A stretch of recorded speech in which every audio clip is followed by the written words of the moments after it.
falta ese material. Sí, porfa. ¿No? ¿No hay tizas? Sí.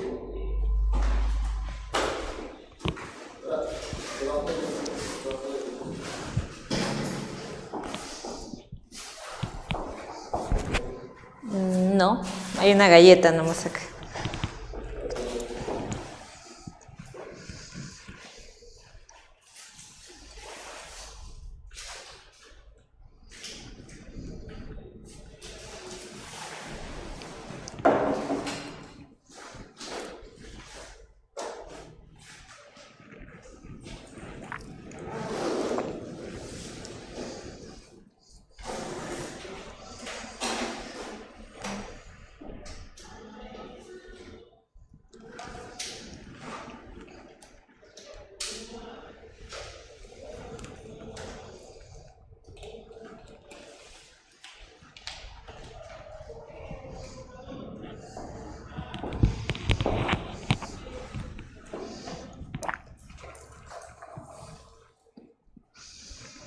A ver, sus apellidos, chicos. Apellido.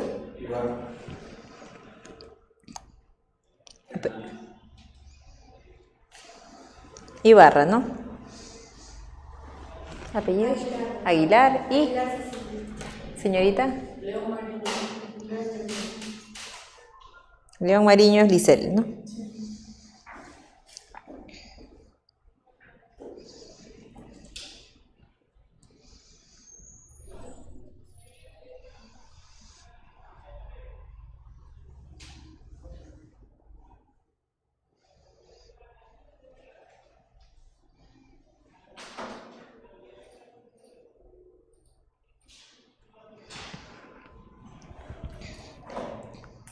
¿Van a traer las tizas? Sí. Ya.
Les voy entregando el material de hoy.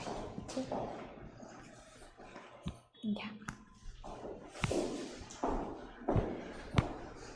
Aquí tienes.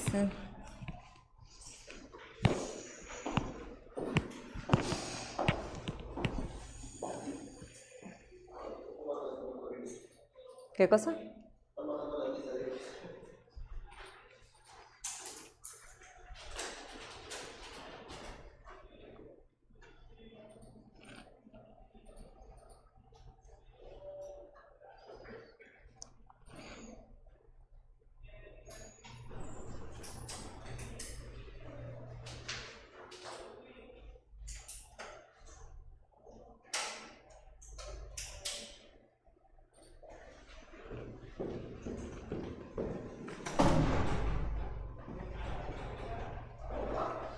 Listo, gracias.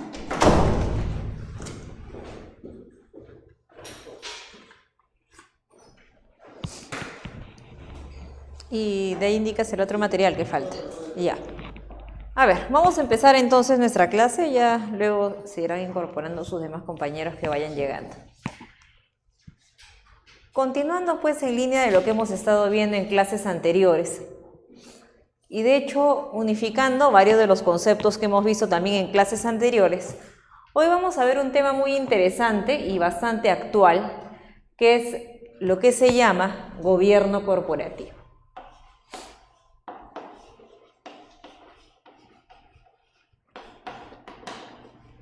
Primero vamos a entender el gobierno corporativo en general y luego el gobierno corporativo aplicado a un estudio de abogados, llevándolo finalmente a un tema práctico que lo vamos a desarrollar en la segunda parte de la clase. Entonces, ¿qué cosa es lo relacionado a gobierno corporativo? Una doctrina muy mencionada hoy en día, muy recomendada hoy en día en las empresas. ¿Alguno de ustedes sabe lo que es el gobierno corporativo? ¿Tiene alguna idea? ¿Ha escuchado lo que es el gobierno corporativo?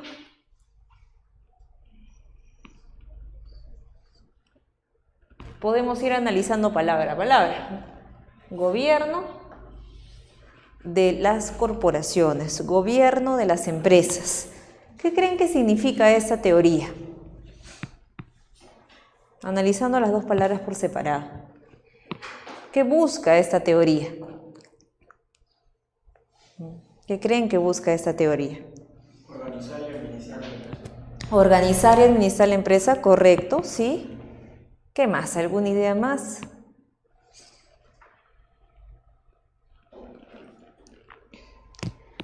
Bueno, lo que nos dice su compañero es correcto, es parte de lo que es el gobierno corporativo, ¿no? El gobierno corporativo es una doctrina, una teoría que surgió en Estados Unidos, en Europa, surgió en el extranjero, no en Perú, y lo que buscaba es incorporar un buen gobierno, una buena gestión dentro de las organizaciones, porque las organizaciones, las corporaciones, las empresas ya existían, pero lamentablemente se comenzaron a dar algunos problemas en su interior, problemas como por ejemplo problemas éticos, que fue lo primero, digamos, una de las grandes motivaciones de la existencia del gobierno corporativo fueron los temas éticos.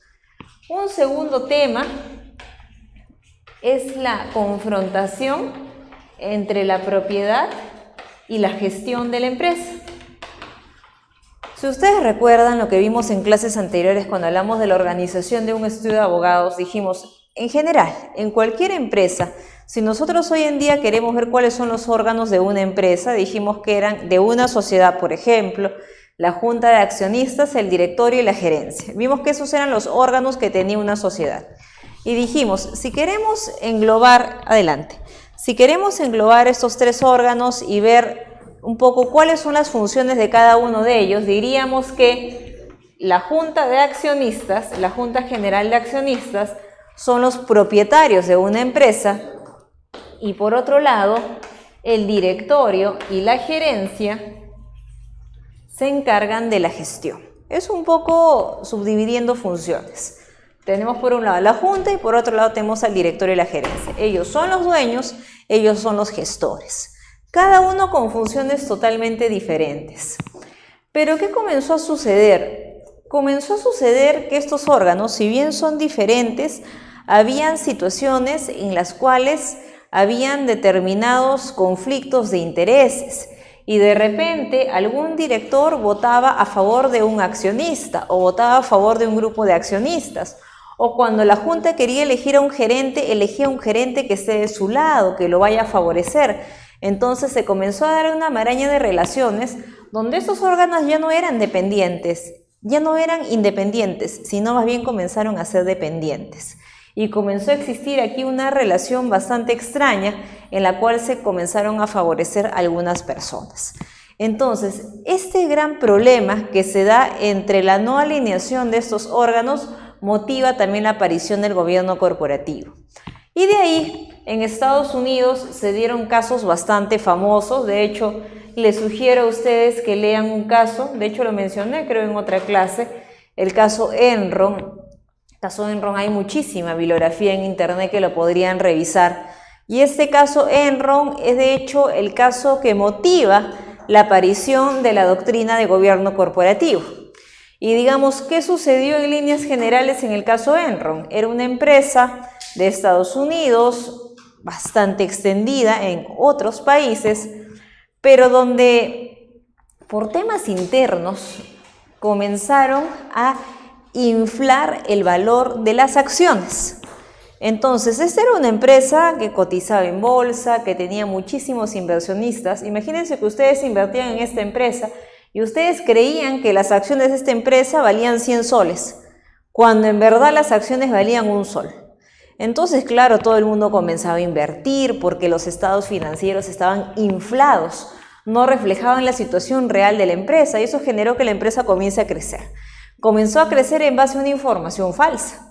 Y cuando finalmente estalla esto y se sabe la verdad, la empresa cae, ¿no? Y no solamente cae la empresa, sino caen los auditores que estaban detrás de esta empresa, que de hecho era una firma bastante conocida, que también tenía presencia en Perú y que de hecho también se fue, que era una firma Arthur Andersen, era una de las grandes, así como decimos Pricer, Young, Deloitte, teníamos Arthur Andersen, y cayó al igual que cayó esta empresa. Cuando se descubre este tremendo fraude donde se había inflado el valor de la acción y eso había generado que un montón de gente entre a invertir, se cae la empresa, se comienza a saber la verdad de este fraude y ahí aparece la teoría del gobierno corporativo, como una teoría necesaria que se debe implantar dentro de las organizaciones a efectos de buscar una mejor gobernanza, un mejor manejo de las relaciones dentro de los órganos, una mejor clarificación de las funciones, un mejor manejo a nivel de la presencia de los auditores internos y externos, temas éticos, temas relacionados a la presencia de órganos independientes dentro de una organización y todo ello. Entonces, estas son las grandes motivaciones de la aparición del gobierno corporativo. Entonces, allí surge el gobierno corporativo. El gobierno corporativo es una doctrina utilizada en distintas partes de adelante, en distintas partes del mundo. ¿Qué tal? Buenas noches. También en Perú. Pero lo que tenemos que decir del gobierno corporativo es que es una doctrina voluntaria. Al decir que es voluntaria, significa que a ti nadie te puede obligar en tu organización que tú tengas un gobierno corporativo. Es voluntario. Es voluntario, pero le añadiríamos algo más. Es sugerido. Si bien es voluntario, más bien sí se sugiere. Se sugiere que las organizaciones tengan un gobierno corporativo. No es algo complejo, no es algo costoso, o sea, lo puede implementar un abogado como un gestor que conozca esos temas de gobierno corporativo como muchos de ustedes. Ustedes revisan ese tema y podrían muy bien sugerirlo e incorporarlo en una organización.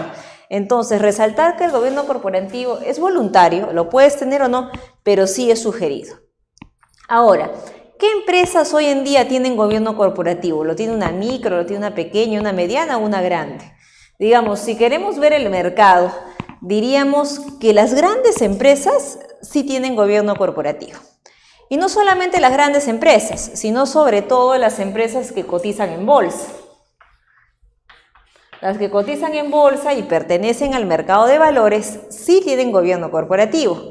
Y esto por una razón muy especial. Y es que todas las empresas que cotizan en la bolsa de valores tienen una serie de obligaciones. En principio, ser sumamente transparentes en el mercado de valores, tener que mostrar sus estados financieros, tener que mostrar toda su información interna de la empresa. Y adicional a ello, todas las empresas que cotizan en bolsa anualmente tienen que presentar una declaración jurada de cumplimiento de principios de gobierno corporativo. Entonces, todas las empresas que cotizan en bolsa, imaginemos una minera. Ustedes entran hoy en día a la página web de la SMB y ustedes van a ver todas las empresas que cotizan en bolsa. Y ahí van a ver varios links y van a ver que todas estas empresas anualmente tienen que declarar si cumplen o no con estos principios de gobierno corporativo. Entonces, ¿qué sucede? Si tú eres una empresa que cotiza en bolsa y sabes que anualmente tienes que declarar si cumples o no con esto, al final, lo que empieza siendo voluntario se termina convirtiendo en obligatorio. ¿Y por qué? Porque a ti te comienzan a preguntar, ¿no?, los distintos principios que ahora vamos a mencionar algunos de ellos. Por ejemplo, ¿Tú todos los años celebras juntas de accionistas, sí o no? Si tú dices que no, no va a ser muy atractivo. Segunda pregunta, ¿tú respetas los derechos de tus accionistas minoritarios? No. Tercero, ¿le pagas puntualmente a tus directores? No. Entonces, imagínense, una empresa que cotiza en bolsa, cualquiera, Gloria, que comienza a decir que no a estas preguntas y que se supone que es una empresa abierta al mercado, donde cualquier inversionista peruano extranjero va a entrar, no va a resultar atractivo que demuestre en el mercado que no tiene gobierno corporativo. Es más bien atractivo demostrar que sí lo tienes. Pero ojo que es una declaración jurada, entonces tú no puedes decir que sí porque sí, tienes que decir que sí porque realmente lo tienes. Entonces, ¿qué tendría que hacer Gloria? Gloria tendría que insertar todo este gobierno corporativo en su empresa y cuando llenen la declaración y, por ejemplo, le pregunten, ¿respetas los derechos de los accionistas minoritarios? Sí, eso significa que, por ejemplo, si hay una junta, yo convoco a todos, hasta el que tenga el 0.001, hasta ese lo convoco. O segunda pregunta, ¿tú haces tus juntas anualmente? Sí, porque sí las hace. ¿Tú le pagas puntualmente a los directores? Sí. ¿Tú tienes auditorías todos los años? Sí. Entonces, tú comienzas a declarar eso, pero para que lo declares, definitivamente el paso previo es que lo tengas. Entonces, en todas las empresas que cotizan en la bolsa de valores y están en el mercado de valores, el gobierno corporativo se ha convertido en una situación prácticamente ya obligatoria. Pero obligatoria porque eso les da un plus en el mercado, no porque alguien les obliga a tenerlo, sino porque eso realmente les da un valor agregado. ¿Hasta aquí alguna pregunta? ¿Alguna duda? Entonces, eso con las empresas que cotizan en bolsa. Pero eso pues es una minucia en el Perú, porque digamos el grueso de nuestro empresariado son empresas pequeñas. Entonces decimos, ok, las empresas grandes ya tienen esto. Pero ¿qué pasa con la micro y pequeña empresa, que es realmente la empresa que a nosotros nos rodea? La que podemos mañana constituir uno de nosotros o de repente alguna de la clase lo tiene. O sea, ¿puede insertar el gobierno corporativo?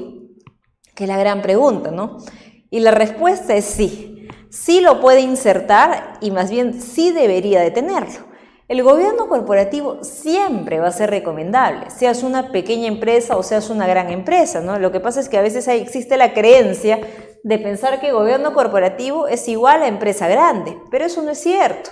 Gobierno corporativo puede ser igual a empresa pequeña, puede ser igual a una microempresa, solamente que es algo como las muchísimas teorías y doctrinas voluntarias que aún no está extendido. Hoy día ustedes, por ejemplo, ya lo conocen y mañana van a su empresa y podrían sugerir incorporar esto y siempre va a ser un valor agregado.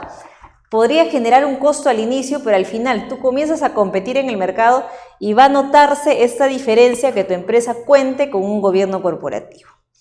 Ahora, ¿qué significa tener el gobierno corporativo? O sea, ya explicamos un poco en qué consiste este gobierno corporativo. Tener un gobierno corporativo significa que las empresas tienen que elaborar internamente un código.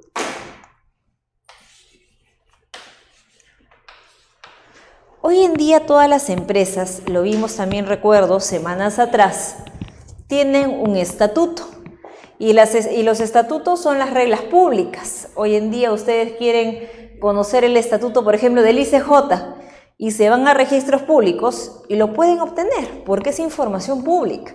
Quieren obtener el estatuto de Coca-Cola, van a registros públicos y lo van a obtener, o sea, es información pública. Esos son los estatutos. Documentos obligatorios que tienen que tener todas las sociedades y en general cualquier persona jurídica, sus estatutos que son sus reglas internas. Pero aparte de los estatutos, si tú quieres insertar gobierno corporativo en tu organización, tú deberías hacer un código. Este código va a tener internamente una serie de principios. Estos principios van a abarcar una serie de temas. Ahora, este código, digamos, se elabora así abiertamente, no hay algún modelo y la respuesta es, en el Perú existe un modelo.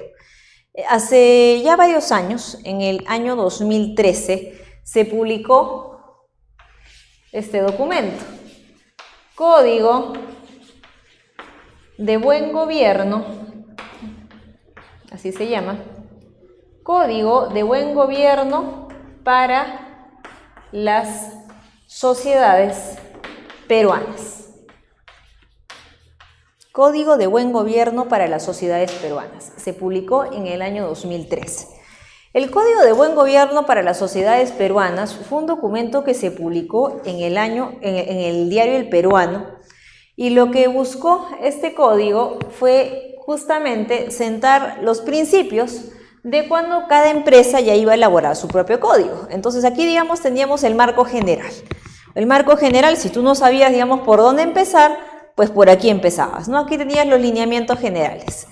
Y en este Código de Buen Gobierno para las Sociedades Peruanas se abordaron varios temas, algunos de ellos, ¿no? Se abordaron principios relacionados a la Junta de Accionistas, porque digamos, ¿qué tenemos en las sociedades? Tenemos que tener claro que las sociedades ya tienen su estatuto, pero el plus es el Código de Gobierno Corporativo. ¿Qué diría, por ejemplo, un estatuto básico? Un estatuto básico diría: una sociedad tiene una junta de accionistas conformada por todos los accionistas que se reúnen obligatoriamente una vez al año. Eso es algo, digamos, regular, que lo tienen todas las sociedades. Pero ¿qué podría tener un código de gobierno corporativo? Reglas para favorecer el buen gobierno de la organización. Por ejemplo, en las sociedades está prohibida toda dilución de accionistas. Eso significa que si mañana tú tienes el 1% de una empresa, a ti no te van a poder pues diluir, no te van a poder desaparecer, y se van a insertar prácticas justamente para que a ti no te diluyan. O por ejemplo, va a existir un reglamento dentro de la Junta de Accionistas que regule cómo es que se van a llevar a cabo las reuniones. De repente reuniones virtuales, tú estás fuera del país, o sea, esas reglas de cómo mejorar la organización. Luego se establecieron algunos principios en relación al directorio también, y sobre todo en relación a la presencia del director independiente, que es justamente un tema que ahora vamos a ver. Por favor, el material no se olvide, ¿sí? El tema del director independiente que vamos a ver. Y no solamente director independiente, sino también el gerente independiente. Buenas noches. Buenas noches, adelante. Sí, yo lo cierro. No solo director independiente, sino también gerente independiente. Adicionalmente, en este Código de Gobierno Corporativo se han establecido una serie de principios en relación a temas de auditoría.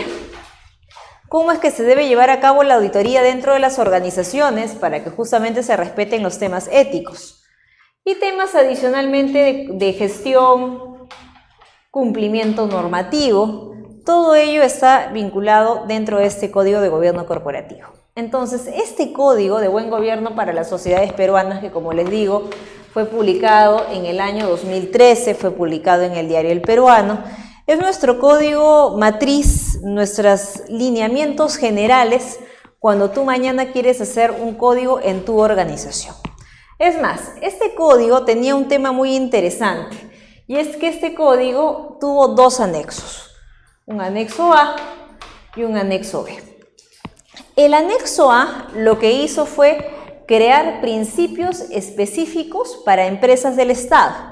O sea, si tú querías insertar, por ejemplo, gobierno corporativo en una empresa del Estado, era este código todo lo que incluía más cuestiones específicas, más lineamientos, porque definitivamente una organización estatal no es como una organización privada y te necesitaba buenas prácticas, pero de carácter muy específico. Y tuvo un anexo B, y este anexo B también fue un boom y fue una innovación en su momento, y es que creó principios específicos para empresas familiares. Entonces se crearon principios específicos para organizaciones muy específicas, empresas del Estado, empresas familiares, que requerían precisamente estas prácticas, las necesitaban y que iban más allá pues de un estatuto. Vuelvo a repetir, temas voluntarios, pero muy recomendables en una organización.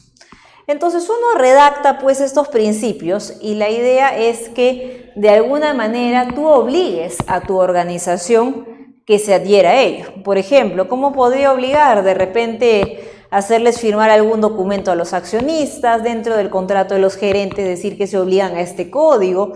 O sea, una vez que tú tienes un código dentro de tu organización, tú obligas a los integrantes de la organización realmente a que comiencen a cumplir estas prácticas de buen gobierno corporativo. Es más, de repente ustedes han escuchado, porque este tema es muy valorado en el Perú, de que las empresas que cotizan en bolsa y las que están adscritas a la Bolsa de Valores de Lima, incluso tienen que cumplir el gobierno corporativo y existe una puntuación en relación al cumplimiento. Y les dan más puntos, menos puntos, dependiendo cómo cumplas el gobierno corporativo. Luego, por ejemplo, como otro tema adicional, tenemos organizaciones como RPP, tenemos organizaciones como la UPC, que anualmente hace eventos donde lo que hace es premiar a las empresas que insertan prácticas de gobierno corporativo. Y justamente lo hace porque hoy en día es bastante recomendable insertar el gobierno corporativo en las organizaciones, ¿no? Lo tomo como ejemplo para ver por qué es interesante incorporar esto. Entonces, dentro de todas las prácticas de gobierno corporativo y dentro de los temas que se proponen en el gobierno corporativo, uno de los más importantes es la presencia del director y del gerente independiente. Dentro de los muchos temas, ¿no? ¿Y qué es el director y gerente independiente? Ahorita lo vamos a revisar en un material, pero voy a dar una breve explicación antes de entrar a ver, digamos, las ventajas, las dificultades de insertar este gerente independiente. Y es que en una organización en general, nosotros tenemos personas que ocupan estos roles, ¿no? Imaginemos una empresa, ustedes constituyeron una empresa, ustedes son los dueños, ustedes, de repente alguno de ustedes asume el rol de gerente, alguno de ustedes asume el rol de director y dentro de los mismos amigos, dentro de los mismos familiares, comienzan a ocupar los roles dentro de una organización. Son ellos mismos, no tercerizan esto, no contratan a alguien externo a la empresa. Es más, hay organizaciones más cerradas, como por ejemplo una empresa familiar, o como por ejemplo un estudio de abogados, que es un clan tan cerrado, en el cual quieren ser ellos mismos. Pero sucede a veces que hay determinados roles que son muy especializados. Imaginemos en una empresa una gerencia financiera. Una gerencia financiera definitivamente tiene que ser ocupada por alguien pues, que conozca temas de finanzas. Y imaginemos una empresa familiar cualquiera, su empresa familiar. Pero en su familia nadie estudió el tema de finanzas y nadie lo conoce. Entonces, bueno, tú asumiste el rol de gerente financiero. Empíricamente comienzas a ver las finanzas de la empresa, pero tú no eres un experto y tú sabes muy bien que no eres un experto en finanzas. Entonces, ¿tú cómo lo vas a llevar? De la mejor manera que lo puedas llevar, pero de una manera empírica. De repente estudias un curso, te tratas de especializar, pero no eres un experto. Distinto sería que contrataras a alguien que realmente sí conoce de finanzas y que de repente pueda sugerir lo mejor para tu empresa en temas financieros, que sería precisamente allí delegar, por ejemplo, el rol en una persona independiente. O algo diferente, imaginemos, esto ocurrió, este es un caso real, con Avícola San Fernando, y esto pasó hace algunos años. Ustedes deben recordar a la famosa empresa pues Avícola San Fernando, que vende pavos, que vende todo el tema de aves. Hace algunos años lanzó una campaña en la cual lo que hacían era poner los apellidos de las familias peruanas en los camiones. Entonces uno andaba por la calle y veía, de repente tú veías tu apellido en un camión de San Fernando. O lo veías en la publicidad y lo lanzaron en todo el Perú. Esta campaña fue bastante beneficiosa y ellos dicen, hay muchos estudios, hay muchas notas que ustedes pueden revisar, que esto realmente les generó un aumento en las ventas. Bueno, fue atractivo, la campaña fue atractiva. Y ellos dicen, ¿a qué atribuyen esto? Ellos son una empresa familiar, es la familia Iqueda, la dueña de Avícola San Fernando.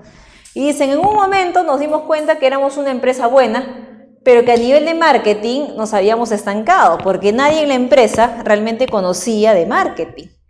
Y decidimos contratar a un gerente externo especialista en marketing. Y este gerente externo nos trajo esta idea, la idea de incorporar los apellidos de las familias peruanas en los camiones, que iba dentro de una idea mucho más grande. Y realmente el impacto fue grandísimo. Entonces ellos agradecen realmente la presencia de este gerente externo que estuvo varios años en la empresa y sienten que hubo una diferencia que repercutió en las ventas. Y ahí vemos un ejemplo más de cómo puede dar un valor agregado la presencia de un independiente. Entonces, eso significa la presencia del independiente dentro de las organizaciones. Y la presencia de un independiente, que ahora lo vamos a ver en 2 artículos, es uno de los temas claves dentro de la doctrina de gobierno corporativo. Porque, digamos, las empresas que no tienen gobierno corporativo no están muy tentadas a incorporar al independiente. Digamos, ahora lo van a ver ustedes, a veces existen reticencias, no están muy tentadas. Pero aquellas que se dan cuenta del valor agregado del director independiente, del gerente independiente, realmente sí lo insertan en su organización. Y lo que podría parecer al inicio un costo, al final termina siendo pues un alto beneficio para las organizaciones. Hasta aquí, ¿alguna pregunta? ¿Alguna duda? Ok, dime. Doctora, entonces, usted refirió a una universidad privada, ¿no? Sí, la UPC. Y con respecto a las universidades públicas también, como mencionó en el anexo A del Estado. Sí, no, lo que comenté era de que este documento, que es el documento marco, tiene principios, tiene 5 capítulos aplicables a cualquier organización peruana, en general, público-privada, a cualquier organización. Pero de manera específica tiene un anexo, que es el primer anexo, aplicable solamente para empresas del Estado. O sea, tú tienes que agarrar todos estos principios y adicionar los que señalan en este primer anexo. Son principios específicos para empresas del Estado. Las empresas del Estado, o sea, las pueden aplicar también de manera voluntaria. Así es, exacto. ¿Y hay algún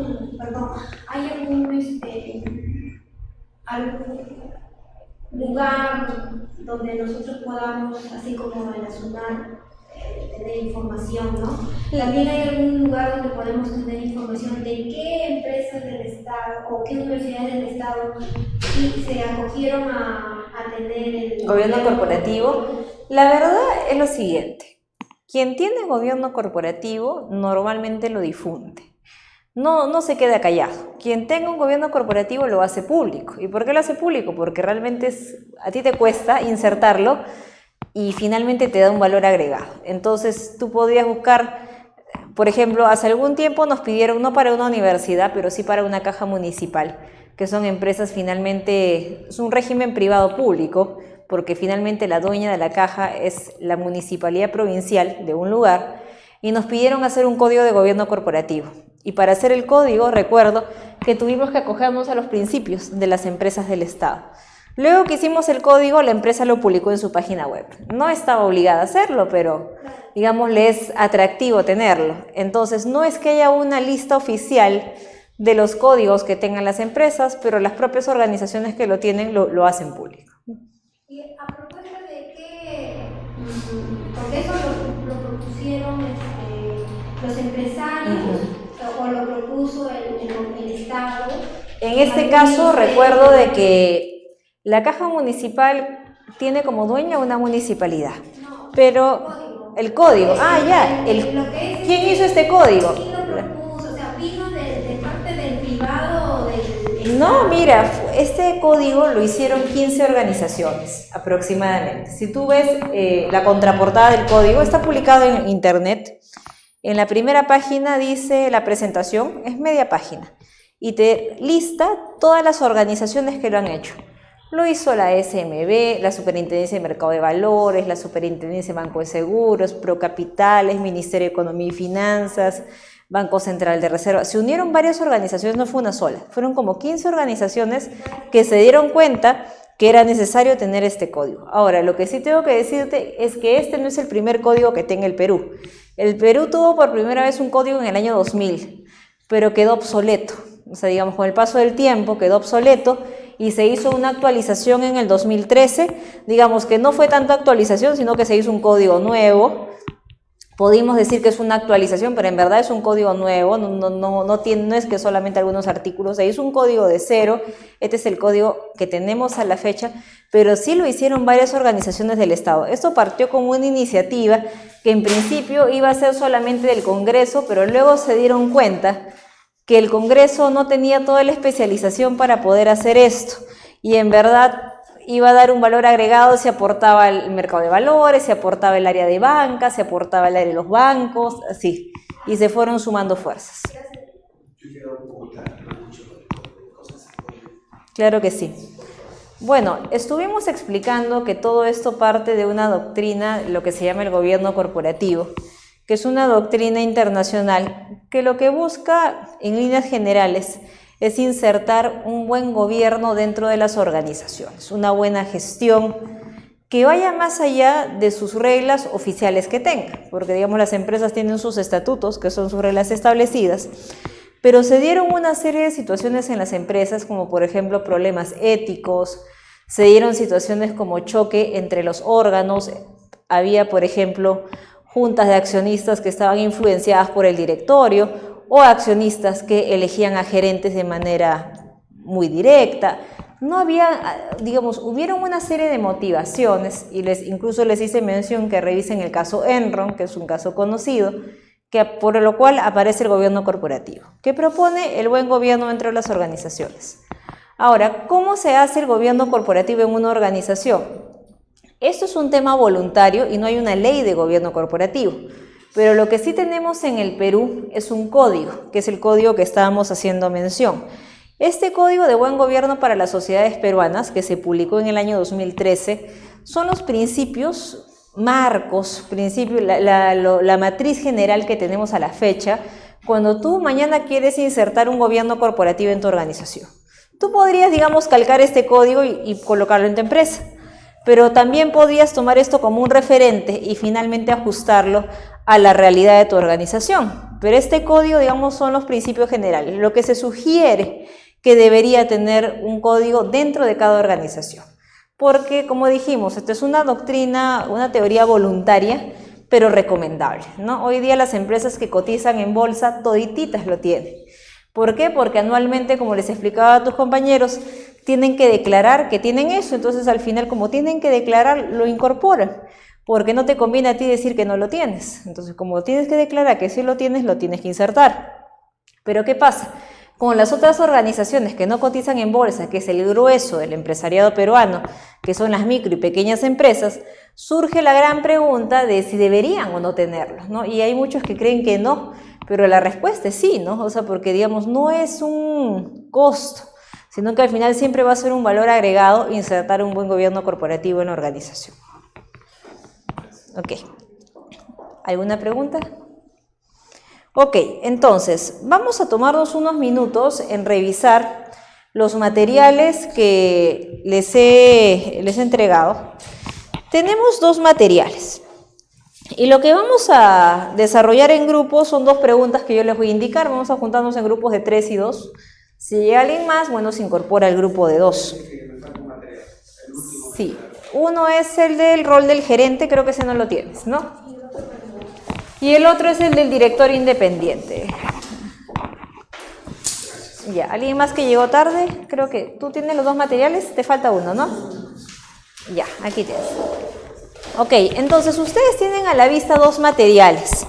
Uno que se llama el rol del gerente en un estudio de abogados, porque digamos aquí ya trayéndolo a nuestro tema de la clase, este tema marco finalmente se puede incorporar en cualquier organización. Vamos a ver por qué en un estudio de abogados, que es una organización que normalmente está conformada solamente por abogados, hoy en día es importante incluir a un gerente. Y digamos, este gerente ya no siempre es un abogado, puede ser un externo, puede ser un independiente, o lo que le llaman aquí también gerente profesional. Eso es, digamos, el primer artículo que tenemos a la vista. Y el segundo artículo que tenemos a la vista es específicamente ya del director independiente. Recuerden que son órganos diferentes, el director y la gerencia, ambos complementarios. Director, un órgano a mediano y largo plazo, y gerente, un órgano del día a día. y que también habla un poco de los beneficios de tener un director independiente en una organización. De hecho, este artículo sí aterriza en Perú, porque habla sobre todo de una regulación que se quiere dar en el Perú sobre director independiente. Entonces, vamos a revisar brevemente esos dos artículos pequeños y vamos a responder en grupo las dos preguntas que les voy a indicar. Apunten, por favor.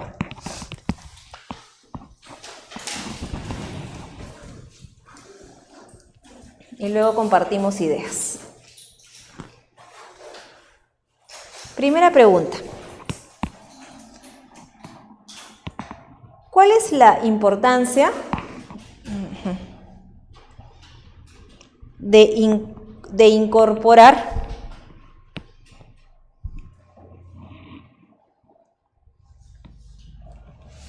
un director independiente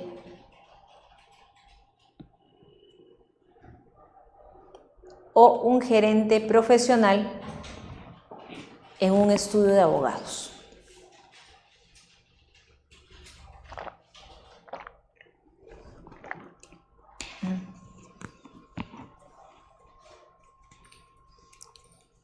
Segunda pregunta. ¿Cuáles son las características de un director independiente? O sea, ¿qué lo hace independiente?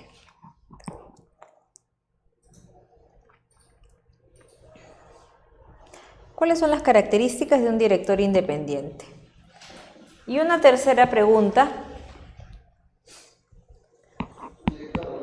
Sí, director independiente. ¿Cuáles son las características de un director independiente? Y la tercera pregunta.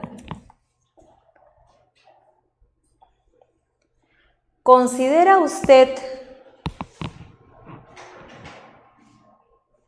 que es difícil insertar un director o gerente independiente en una organización? Punto seguido. De ser afirmativa su respuesta, señale el porqué.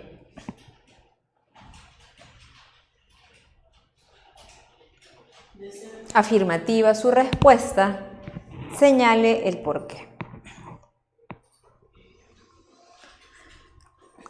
Entonces, son las 2 minutos antes de las 8 de la noche.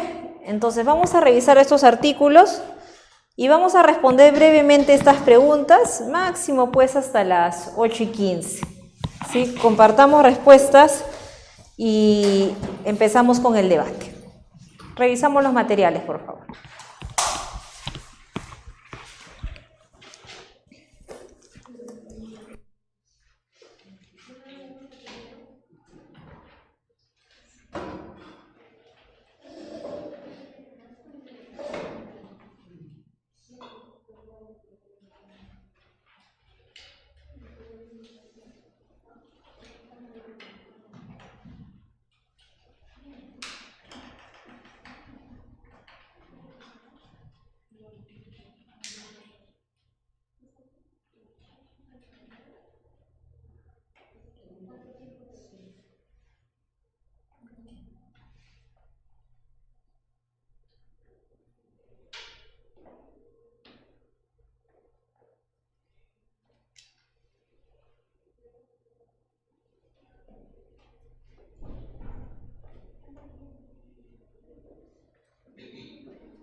5 minutos para discutir las ideas por grupo y empezamos el debate.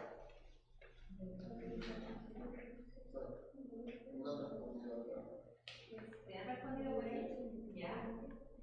¿Te lo digo o me quedo? Esperamos que empiece el debate y bueno,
A ver, ¿tienes el micro?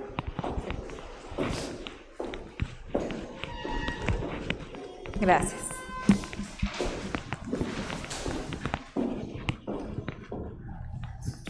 Ok, vamos a empezar entonces a discutir algunas ideas de lo que hemos estado viendo con la revisión de los artículos y que de hecho lo que hace es un poco cerrar la primera parte de la clase de lo que hemos hablado sobre gobierno corporativo.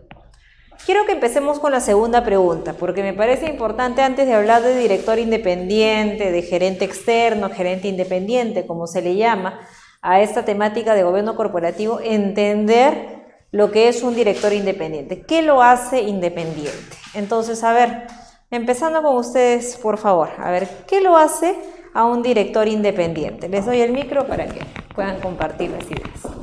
Cualquiera de los dos, quien nos quiera decir. ¿Qué hace el director independiente?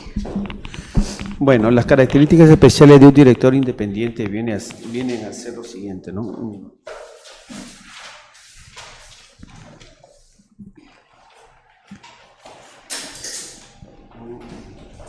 Primero, es estar desvinculado de la sociedad. Estar desvinculado de la sociedad, accionistas y directivos. ¿Ya?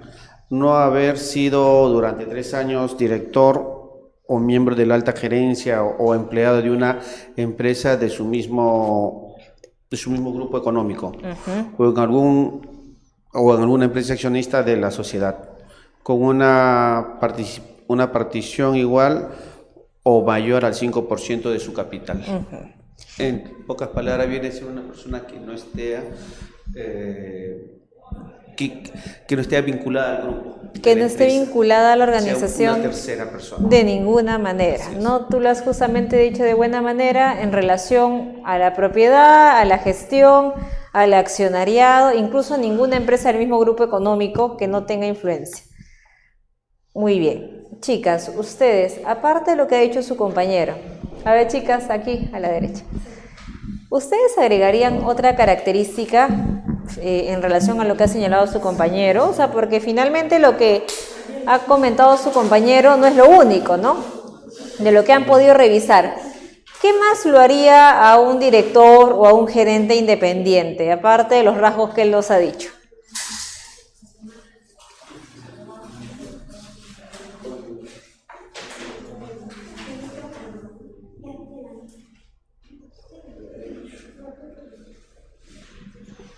Además, el director independiente no podrá tener más de 10 años continuos o alternados durante los últimos 15 años como director independiente de la sociedad o de alguna empresa del grupo económico. Ajá. ¿A qué se refiere con eso? ¿Qué significa lo que nos has dicho?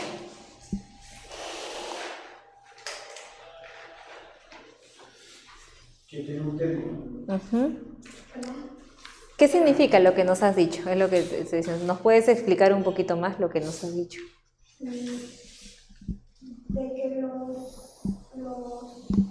por ejemplo, ha habido una referencia con razón que el valor de las empresas aumentan, ¿no?, durante los primeros 9 años de permanencia. Y es por eso que acá los directores independientes no deberían tener más de 10 años continuos, porque hay una información, ¿no?, según el INSEAD. Ok. Y digamos, si vemos por qué tiene que haber este tiempo, podría ser por un tema de rotación, ¿no? Para que haya un tema de rotación de los directores. Ok. De los compañeros que no están presentes en clase, ¿alguno más que haya hecho algún comentario diferente a los que han dicho sus compañeros? ¿O va en línea lo mismo? El micro, a ver. El micrófono, por favor. A ver. ¿Algún comentario diferente a los que han dicho sus compañeros? De la pregunta 2.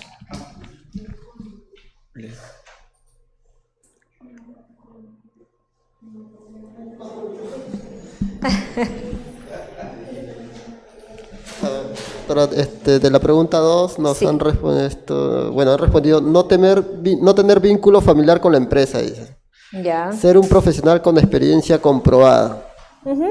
Ok, me parece interesante. De hecho, diferente a los que han dicho ustedes, agregando, el director independiente, una de las cosas que más resalta es su perfil profesional, ¿no? O el gerente independiente. Su perfil profesional es clave. Y es por eso que cuando se busca un director o gerente independiente se coloca un perfil para el puesto, que normalmente justamente no lo tiene alguien que esté en una misma organización, porque a veces es alguien que simplemente es familia, es amigo, es uno de ellos mismos, pero que no tiene necesariamente el perfil para el puesto. Entonces el perfil, y decían que tenía una desvinculación familiar también. Desvinculación familiar, por ejemplo, a los miembros de la junta de accionistas. No vas a tener un accionista y que su hermano sea director, por ejemplo, que sea gerente, porque probablemente lo va a favorecer. Entonces justamente no tiene que haber esa vinculación familiar. Correcto. Nos vamos ahora a la primera pregunta. ¿Cuál era la importancia?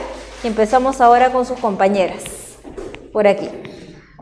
Por favor, chicas. Importancia de incorporar un director independiente o gerente independiente en una organización, ¿no? A ver, ¿qué me pueden comentar de la primera pregunta?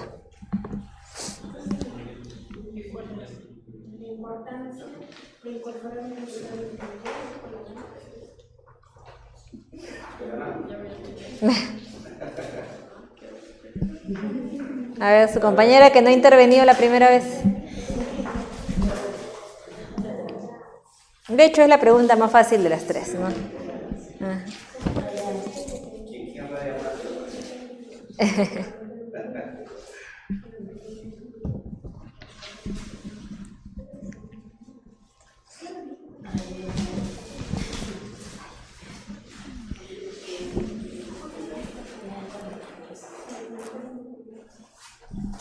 Ya, que el director independiente.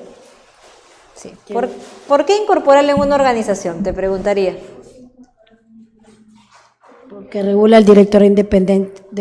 Independiente. Y proponen. A ver, ¿puedes? Sí, por favor. Maestra, doctora, perdón. De repente, digamos, es imperativo en estos días, ¿no?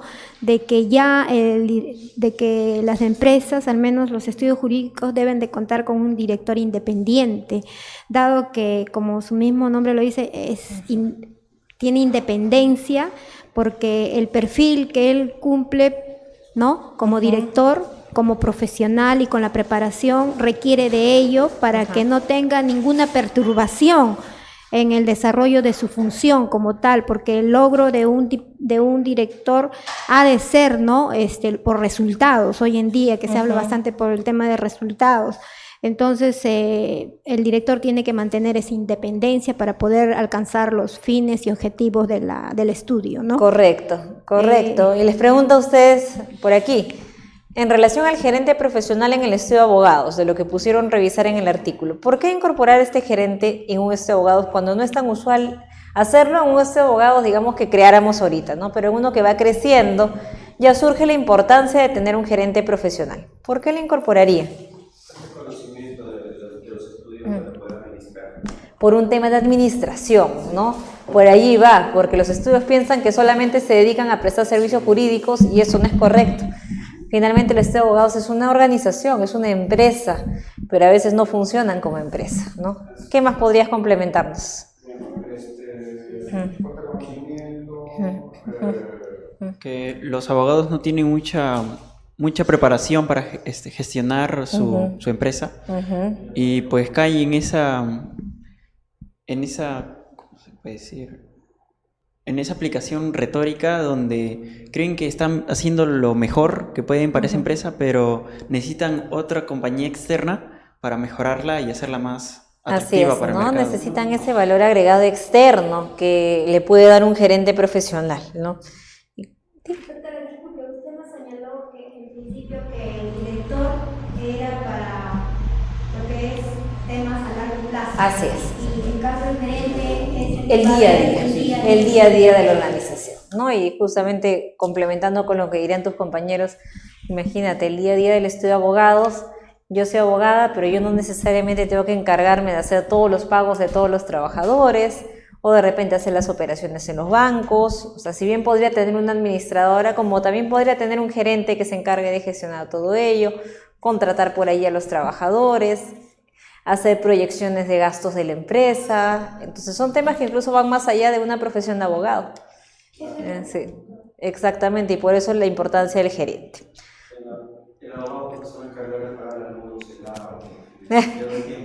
Claro, que de repente una organización pequeña lo hace, ¿no? Pero realmente está perdiendo su tiempo, esas horas muy bien las podría invertir en desarrollar su profesión. No solamente un abogado, ¿no? Trasladémoslo a otras profesiones, imaginemos un estudio contable, imaginemos un centro de salud, o sea, igual la importancia del gerente profesional es muy importante en las organizaciones. Nos vamos con la tercera pregunta y empezamos con sus compañeros que no están presentes. ¿Nadie la ha hecho? ¿Nadie hizo la tercera? Sí, hay uno, ya. La tercera pregunta nos hablaba sobre si es difícil, pues, incorporar este externo en una organización, y de ser afirmativa la respuesta, ¿por qué consideran que es así? ¿Qué nos han comentado? A ver. Acá la respuesta nos envía: considero que hoy en día un buen estudio de abogado que desea seguir creciendo va a buscar un buen profesional independiente y no sería difícil para una empresa que realmente quiera seguir creciendo. Ok. Ahí, digamos, su compañero o compañera. Ya. A ver. Nos han dicho de que no es difícil. ¿Qué opinan ustedes? ¿Realmente no es difícil o sí es difícil insertar un independiente? Sí, todo. De los dos lados. De los dos lados, porque es difícil por el tema, cuando el estudio es pequeño, es difícil por el tema de presupuesto, digamos, Ajá, ¿no? exacto. Sin embargo, al igual que el gobierno corporativo, ¿no? A la larga es beneficiosa, siempre y cuando también el gerente aporte, ¿no? Exacto. Aporte resultados, porque si vamos a invertir con una persona que no proyecta, no hay resultados, entonces también hay, por ese lado también no sería muy bien. Pero desde ya, además del estudio jurídico, ¿no? Siempre las empresas, cualquier empresa siempre debe tener un personal así capacitado, porque lo digo por una empresa así pequeña, familiar, que también tenemos, que se refiere a la parte técnica. Por ejemplo, la persona que sabe de desarrollo de vehículos no está inmersa en el tema comercial, por ejemplo, de las facturas, de los lubricantes que nos dejan, todas esas cosas, de los pagos, de las ofertas, Claro. promociones. Ellos no saben nada de eso, ellos solamente saben usar los aditivos, ¿no? Pero más no saben los costos, esas cosas, no manejan ellos. Así Ellos es. manejan la parte técnica. Igual en el estudio jurídico ha de ser de que el profesional tiene que abocarse. ¿Para qué? Porque los dos van a sumar al final de cuentas en beneficio de la empresa, van a sumar porque van a ver la parte técnica, va a sugerir, y la parte administrativa va a sugerir, y esto va a hacer que se desarrolle a corto y mediano plazo. Muy bien, yo coincido contigo, ¿no? El tema del presupuesto hoy en día es uno, digamos, de los grandes limitantes de que en una pequeña empresa se incorpore un independiente, ¿no? Digamos, por eso yo respondería esa parte de que sí es difícil, ¿no? ¿Qué piensan ustedes aquí, segundo grupo? Pero es necesario, ¿coinciden con su compañera, chicos? ¿Ustedes? ¿Coinciden con su compañera? ¿Piensan algo diferente? ¿Es difícil o no es difícil incorporar un independiente en una organización? ¿Qué piensan ustedes? Si es una empresa antigua y tiene tiempo en el mercado y el gerente de ahí ha tenido que seguir escalando para volverse gerente, un trabajador ha ido escalando para volverse gerente, e intentan insertar otro gerente, pues ese gerente se va a sentir mermado, se va a sentir que le están sacando del camino. Pero sería ese balance para sacar provecho a la empresa, volverla más autónoma. Pues, aunque tú dices, si la persona ha ido escalando, es distinto si ha ido escalando por experiencia a si ha ido escalando por un perfil profesional, ¿no? Porque a veces hay personas que tienen años en una organización, pero de repente nunca estudiaron, ¿no? Y fueron haciéndose con los años simplemente. Entonces ahí habría que valorar qué necesitamos en la empresa. ¿Necesitamos alguien con experiencia o necesitamos alguien con títulos profesionales, más experiencia? O sea, y para eso justamente es un poco, va de la mano a la idea de profesionalización, que creo que lo han visto en otras clases también, y lo vimos también conmigo un día.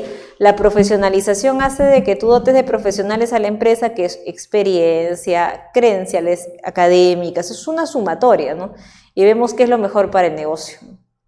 ¿Querías complementarnos algo más? Sí, era con relación a la tercera pregunta, ¿no? Sí. En la cual dicen si es difícil. Bueno, siempre y cuando se convenzan de que se convenzan los socios, ¿no? Que se convenzan los socios. Que los nuevos tiempos ya requieren. Es difícil, sigue siendo difícil. Yo debo decir en general que sigue siendo difícil que una organización madure, porque esa es la palabra que se usa, que madure y entienda la importancia de eso. Una vez que lo entiende, lo incorpora, asume los costos, asume, digamos, cambiar a su personal. Pero cuando no supera eso que tú dices, que la misma empresa lo entienda y madure internamente, no pasan a esta etapa todavía. El primer problema va a ser que va a generar un costo aparte. Pero a la larga, claro, cuando ves la figura completa y cuáles van a ser los beneficios y vas a ver qué es necesario, ahí lo comienzas a insertar. Y si tú ves a tu competencia, ok, ¿y por qué le va mejor a él? Ah, porque tiene directores independientes, porque tiene gerentes independientes. Entonces ahí comienzas a entender el por qué incorporarlos. Ok, entonces con esto hemos cerrado esta clase interesante de gobierno corporativo. Voy a volver a pasar la lista para las personas que llegaron tarde. Apellido, por favor. Sánchez Oscar, ¿no? ¿Su compañera? Rodríguez América. Listo. Muchas gracias entonces y nos vemos de aquí algunas semanas.